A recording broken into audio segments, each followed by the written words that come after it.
Welcome back, everyone's the Bourbon Judge. Hey, we're back at it with, I think, actually a very interesting and important topic.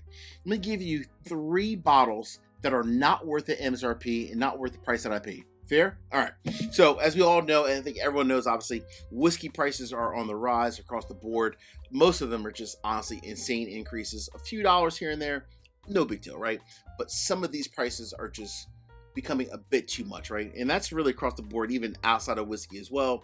But obviously, focusing on whiskey, I'm going to give you 3 bottles that I just think they're not worth the price point. I do want to say, though, all 3 of these, I actually like the whiskey. I just don't like the price point, right? So I want to repeat that because I know a lot of people are going to say, well, Judge, I think you talked about this before. You said that you like it. I'm not saying I don't like the whiskey. I don't like the price point of it, right? And I get it. Everything has like a certain value and so forth. I just do not like the price point of these 3 whiskeys. Fair? All right. So I'm going to give you 3 different whiskeys that are not worth the price points. Again, I'm going to say that all 3 of these, I've had them.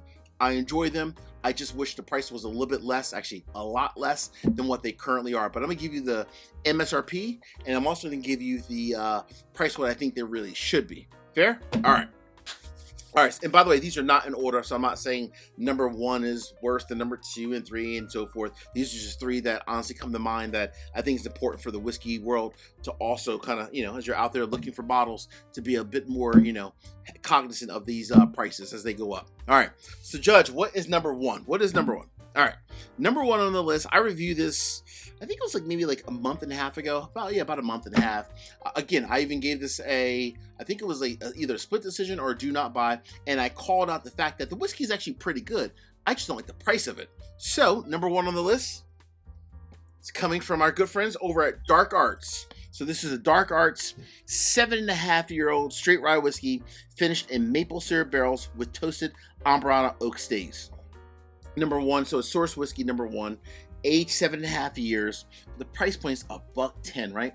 I get it, it's sourced, and I do understand the fact that they had used maple syrup barrels as well as Amburana oak staves.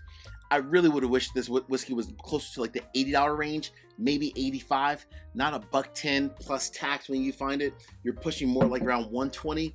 This is an excellent bottle of whiskey, it really is.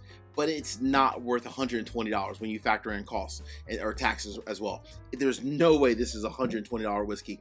Honestly, I can get a really good finished bottle of whiskey from a different, smaller, either NDP or even from a craft distillery that's going to cost me $60, $70. So $120 for $60 or $70. It's just way overpriced, especially for 7.5 years. If it was 10 years old, okay, maybe even 11 years, sure. But at 7.5 years, that just... the age, the value just doesn't align with the market, what it really should be. So that's number 1 on the list, right? Again, I really do enjoy this whiskey. I've had it now once or twice, a couple different pours. It's really good. It's just not $120 good. That's a different story. All right, that's number 1. Judge, what is number 2 and why? So number 2 is a really interesting one because this too is a brand that started back up with the whole... I guess the whole concept of the whole buff turkey, right? They brought this brand back to life. They've been putting out single barrels here and there as it relates to buff turkey whiskey, which, as you may or may not know, not all buff turkey is fantastic. It's very much hit or miss, right? This bottle in particular happens to be pretty much a hit, but I've had other buff turkey products from this brand that are not a hit. A buddy of mine just gave me a sample of his that I think he spent $400 for. $400 for, I think it was a 17-year-old buff turkey product. Again, $400, and it was a miss. It was nothing but a hot mess. Number 2, Bluegrass Distillers Elkwood Reserve. Now I got this one here. This one's aged 15 years.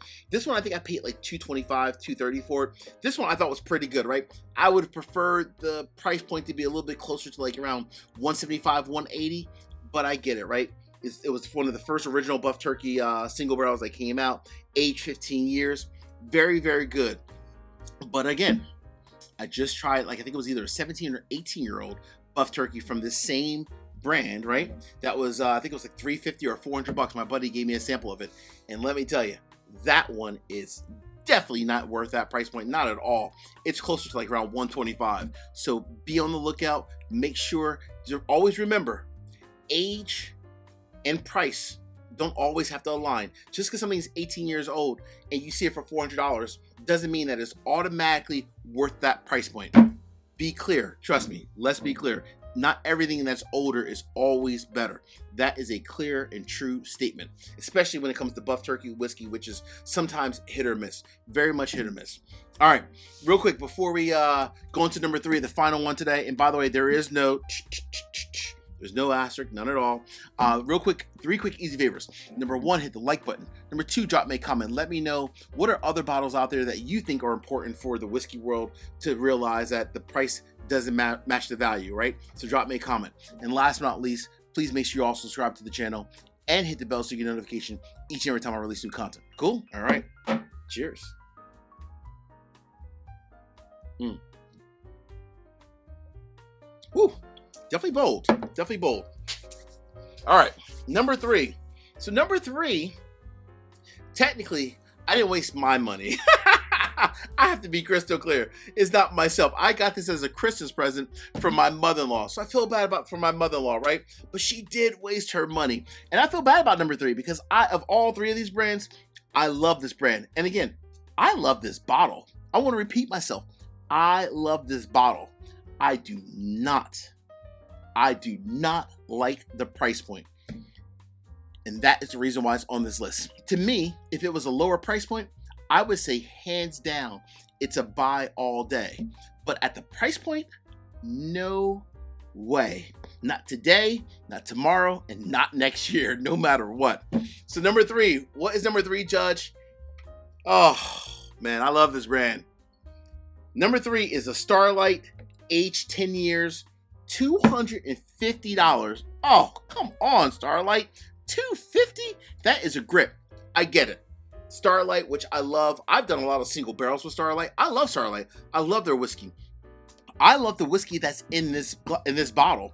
I don't like it for $250 though. This honestly should be $125 at best. I get it. It's a brand new bottle design. You got the nice little glass topper, right? So it's a little bit more expensive, and it comes with a box. The box over there, right? It comes with a nice little box.